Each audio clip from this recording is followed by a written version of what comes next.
Murphy Austin Adams Schoenfeld LLP, focusing on business law and commercial litigation, is proud to support Rob on the Road, Region Rising. More information available at murphyaustin.com. And now, Rob on the Road, exploring Northern California. Hi there. Welcome to Rob at Home. I'm Rob Stewart. It is great to see you this week as we dive in to a topic that I think you will be very interested to hear about, and that is World Relief Sacramento. The director of World Relief Sacramento is Kerry Hammond. He joins us right now from their office. It's good to see you, Kerry. Thanks for joining us. Good to see you, Rob, and thank you for having me today. Thrilled that you're here. So much to talk about and such a timely issue. I want to start out with something that I did not know, and it was the number of Afghan refugees that are living in the Sacramento area. 1 out of every 9 Afghan refugee in the United States of America lives in the Sacramento area. That is astounding to me. It's a surprise to a lot of people, but I think it goes right to the welcoming and diverse nature and our heritage as Sacramentans to be diverse and welcoming and just the city that we are and that we're proud of. Is that just happen chance? Does that just happen that people want to relocate here? Or is this a spot that is already predetermined for refugees' arrival for their resettlement? It's a little bit of both. That's a great question. So, and we get that a lot. Why Sacramento? Why are Afghans coming to Sacramento?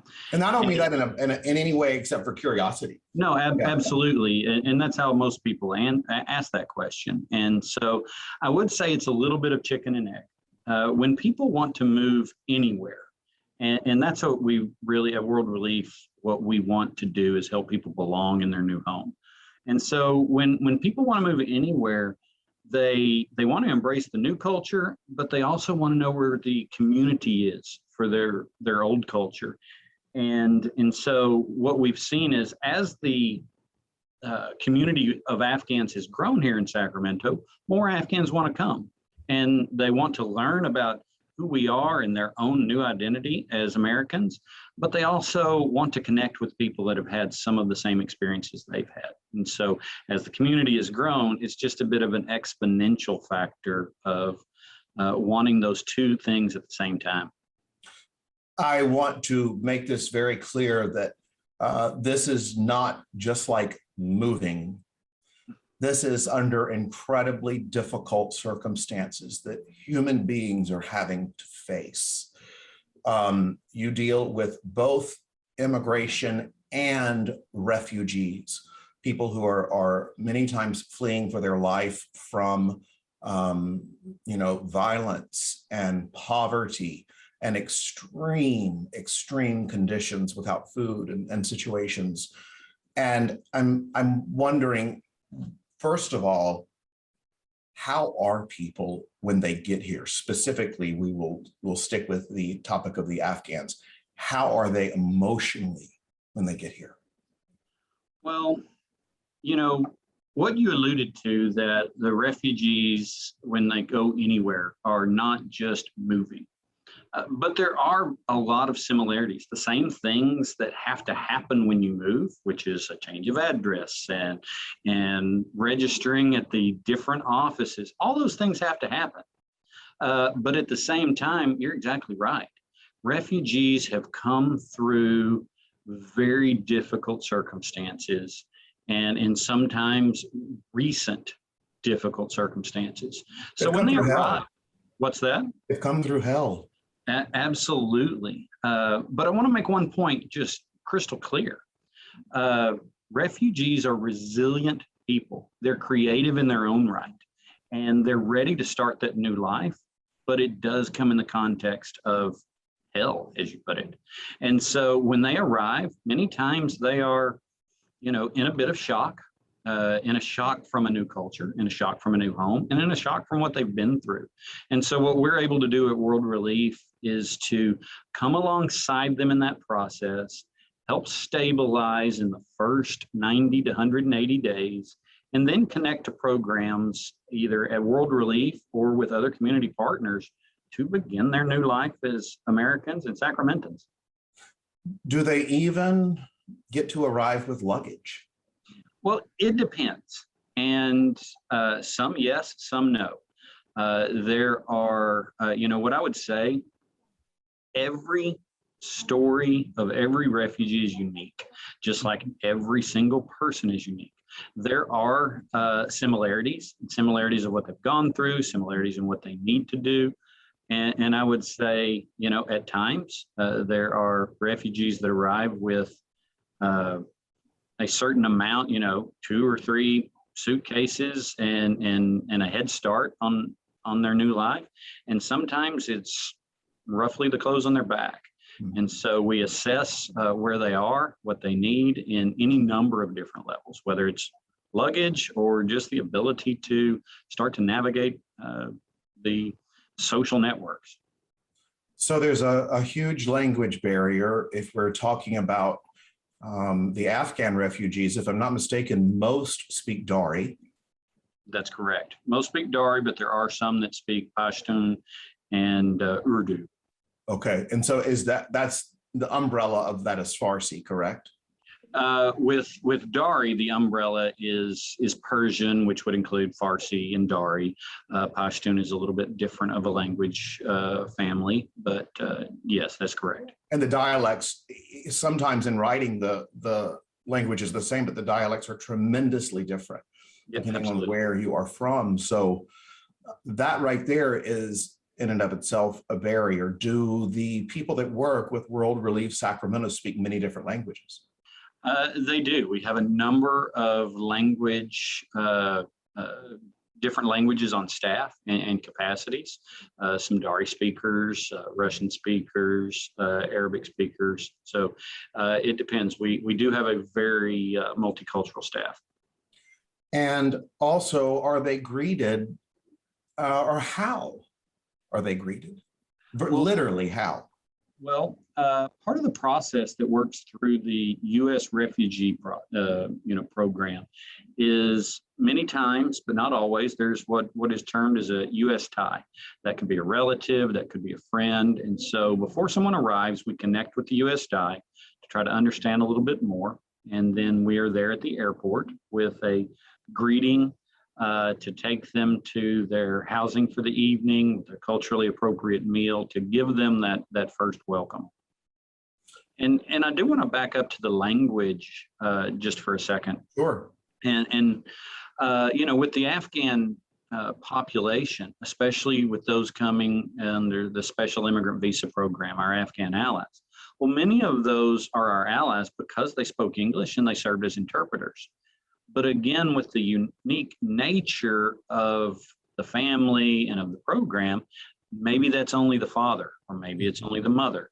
And so what we've seen is 61% of the Afghan women that arrive are not only unable to speak English, but they're pre-literate in their first language, which is a very difficult avenue to go down as you're trying to learn a new language.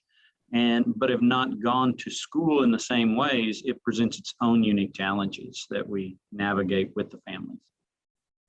That's a lot. I want to clarify a couple of things that I think are important in case you're wondering where you're watching this. We have seen many videos from Afghanistan of planes that are packed with people and dying to get on. Is that part of this? Because World Relief Sacramento has been here since 1989. World Relief globally has been here since the end of World War II. So where do you fit in to the current situations in Afghanistan? Well, in a couple of different ways. And so as we've seen in the final days of the United States drawdown in Afghanistan. We've all seen those videos. We've all seen the pictures, and we've seen the families that are trying desperately to get out. And that's one aspect of the people that are arriving. We're part of that. We're part of that group of people who got on the last plane or the last days before Kabul fell. But I also want to reiterate our community here in Sacramento. Over the last 6 to 7 years, our community has grown. As you mentioned earlier, 1 out of every 9 Afghans living in the United States lives here in Sacramento. And because it's a new population, every single person here in Sacramento is tied to family still in Afghanistan. Mhm. And so as our community that's been here watched those videos, they were trying desperately to get their families out. Some of the ones that did get out are saying, my family is still there. So we have the trauma that people have gone through in the last month, but also trauma of being worried and at the same time, terrified Yeah. for their own family. In many cases, those that helped our military, they're terrified for their family because of what they did for us, which is why here at World Relief, we continue to advocate that we as the United States honor our responsibility to the Afghan people and our allies that helped us. And I also imagine that there are families that are divided. And as you mentioned, there are people looking for their relatives some are still there, some are here. And are you seeing people reunited here? A little bit of both, and that's a recurring theme because, again, not everyone is the same and everyone has their unique story, but we are seeing families that are still trying to get, family members from Afghanistan out and are trying to find avenues for more humanitarian parole. But we have seen families that did get out, get reunited here, that haven't seen each other in years, but are reuniting here in the U.S. Let me ask you, I saw that in 2017, 1,800 people alone. Is that correct? Came into the Sacramento area? Actually, that's how many came through our office. We are the only, or we are not the only resettlement agency here in Sacramento. There are currently 5 agencies that do some of this resettlement. World Relief is one of the largest. And so that's how many people came into as refugees. Now that does not mean Afghans. That's from all locations, including, I think the largest or a large part of that number is from the former Soviet Union. Mhm. So I would say probably between the 5 agencies, probably around 2,000 came in 2017. That was the largest year that we have had up until this year. Take me to can you walk me through the timeline of when you saw the largest influx of refugees coming to Northern California? When did this surge? So that's a great question. And so over the course of the years that the Special Immigrant Visa Program, the refugee program has been in operation, we have seen a number of times when on an annual basis, large numbers have come into Sacramento. For instance, as you said, in 2017, large numbers arrived here. Now, the difference between what we've seen in the surge and in those times is the last 2 months have seen an increase in arrivals greater than the previous 8 months combined. So what we've seen is an annualized number that would exceed 2017. So it's a little bit of the total and a little bit of the speed of the volume that is the difference in what has happened over the last 2 months versus historically. Mm-hmm. If it stayed at the rate that it has been, and it looks like it quite possibly could, will exceed some of those 2017 numbers. And so when you refer to the last 2 months, you're talking about since basically the pullout of Afghanistan. The 3 weeks prior, as some of the airlift and the evacuation started, 3 weeks prior to the fall of Kabul, and then from that date until the final pullout of the U.S. How, if possible, and how prepared could you be for the massive influx? Did you know it would be that big? So, Rob, I will say that we were not as prepared as we want to be. We understood that the numbers could increase. In fact, we were prepared for the numbers to increase, but not as fast and as high as it went. And so what you've seen is a lot of the resettlement agencies scrambling to staff up, to put in some other infrastructure that, frankly, over the last 4 years, much of our infrastructure has gone down due to a lowering of arrivals. And I would say it's also been exacerbated by what's happening in the Sacramento area. In 2017, we were not experiencing a housing crisis. In 2017, we were not operating under some of the new realities of COVID. In 2017, we were not competing, if you will, with those being evacuated from wildfires. So if you combine all those factors together and the increase of volume, it's been a challenging few months. And you have done a lot of work in these past few months, including, Thank you.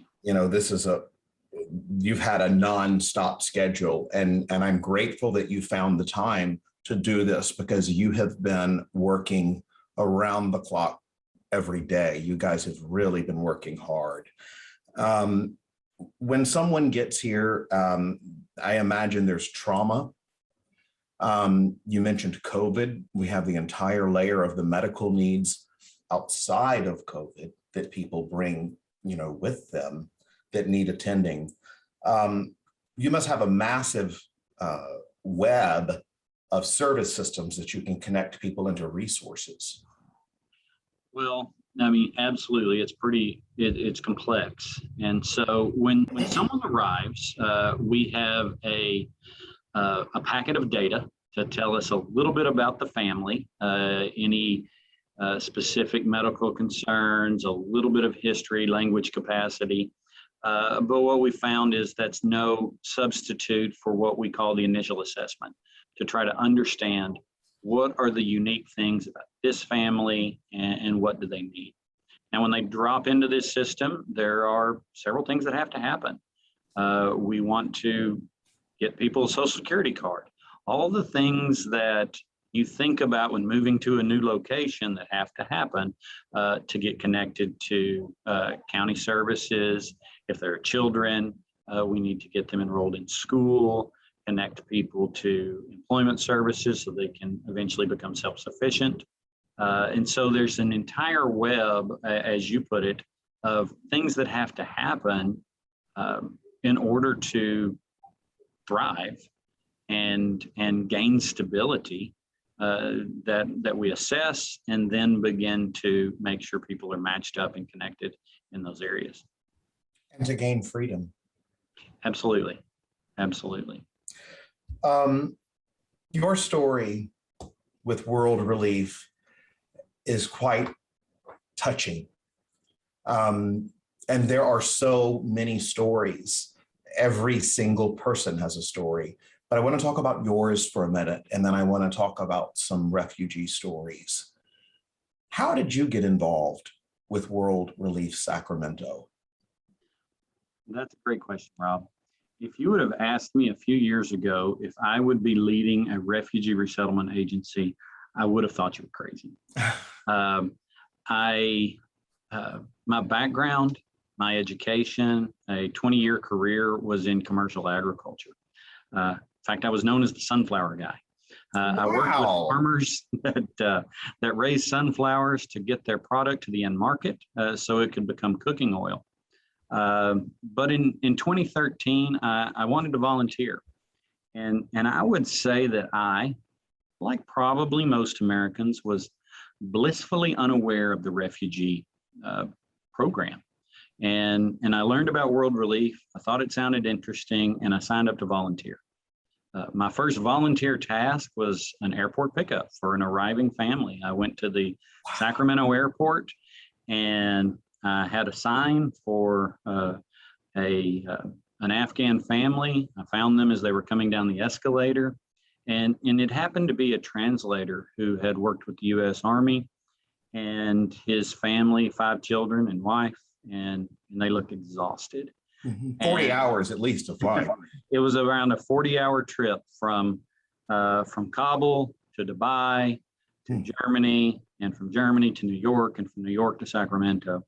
And so this family was exhausted. And I looked at the father who spoke English, and I said, could you tell your family, welcome to America? And he turned and he said in Dari, welcome to America. And just, there were 6 smiles that came back right at me. And I knew that this was something I wanted to do. And I volunteered for a couple of years, and in various ways, including being a host home when we didn't have apartments, and eventually changed careers and went on staff. And I've been the director since 2017. I know there are stories that have just stuck to you. And in those times I mentioned how busy you are, those stories that get you through. Can you tell me the story of a refugee story, or the story of a refugee who has totally just imprinted on your heart? There are so many, but I can think of one, and I will go back to my days as a volunteer and how that's progressed.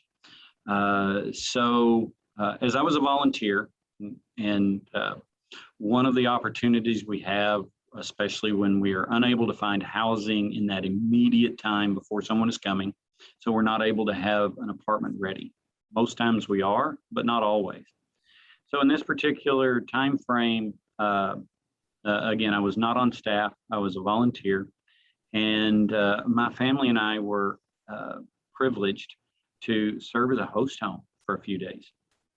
And I remember I went to do the airport pickup, and through the airport pickup, I told the husband, and it was a husband, his wife, an infant, and a toddler. And I remember telling the husband, you're not going to go to an apartment. You're going to come home to my house because our apartment isn't ready. And he turned and translated to his wife, and I'll never forget the look of, I'm going to say, horror on her face as she landed in Sacramento and just learned that she was going to go to the house of someone that she had never met, different religion, and just like, wow, what else could be happening? And they came to our house, and I would say it was, if one word could describe it, awkward. Yeah. 2 cultures coming together, and they were there for a few days, and it was a good time, but I would say it was awkward, and we were very happy to have been able to do that. Well, about a month later, they reached out and said, we want to have you to our new home in our apartment. And they laid out a spread and said, just thank you. And the difference in their faces and their demeanor was unbelievable. And I'll finish it up this way and say that about a year later, he reached out again, and he said, I want a bigger apartment, and I'm wondering if you could write a recommendation because I need a recommendation. And I said, of course I will. And he said, I want another bedroom so I can welcome people the way you welcomed me. Oh. And to me, that's the encapsulation of what we do. It's the encapsulation of the spirit that we need to have. And so where you see someone that was resilient, creative, and wanting to integrate, in that time, there are a number of stories of overcoming hardship, success that we've seen. People that have come through our office 20 years ago that are successful people in their careers today. And so it's there are too many, but that's one that will always stick out to me. I cannot imagine how many stories that you have in your heart. And that, I have to say, goes back to volunteering and exposure and getting out there to do this, because the more isolated people become, the more divided and the more we forget how much we are alike. We are more alike than we are different. And I think that your organization, wow, does an amazing job of helping this region flourish. Thank you. It's very humbling and an honor to be able to do this. Well, I'm thrilled that you were able to do the program. This has been such a special half hour. And I wish all of the refugees and all of the immigrants who have come here well. And I also say welcome. And to you, I say thank you. Kerry Ham with World Relief at Sacramento. It's great to see you here on Rob at Home. Thank you.